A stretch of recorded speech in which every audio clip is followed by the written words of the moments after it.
This outer ring depicts the most important people, activities, and social aspects of life to this man prior to being disabled. Not a day goes by that he is not reminded of how much life has changed.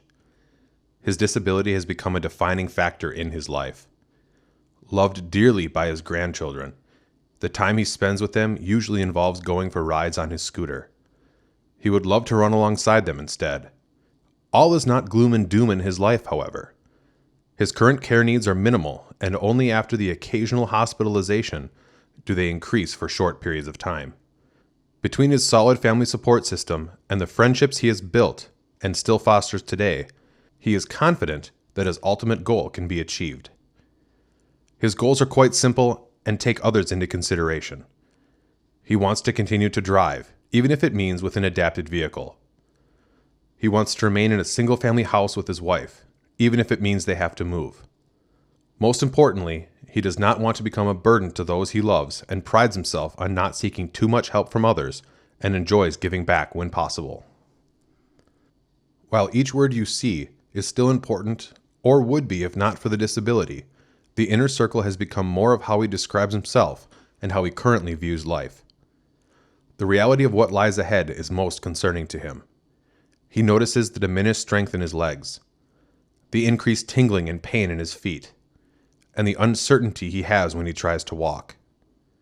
None of these things were issues when he first had his surgery to remove a tumor in his spine 10 years ago.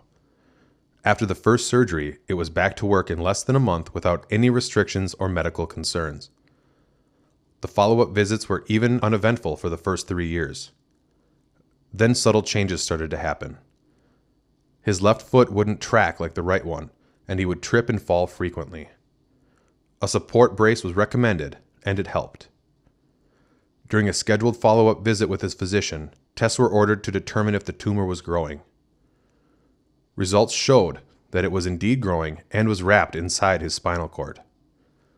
Surgery was again recommended, and this time the doctors knew for sure they would not be able to get rid of all of the tumor. The risk of paralysis was too high. Once the surgery was completed and he was allowed to return home for recovery is when real changes were noticed. The burning feeling in his feet was more intense, even though he could not feel his feet. The increased dosage of medication made him tired most of the time.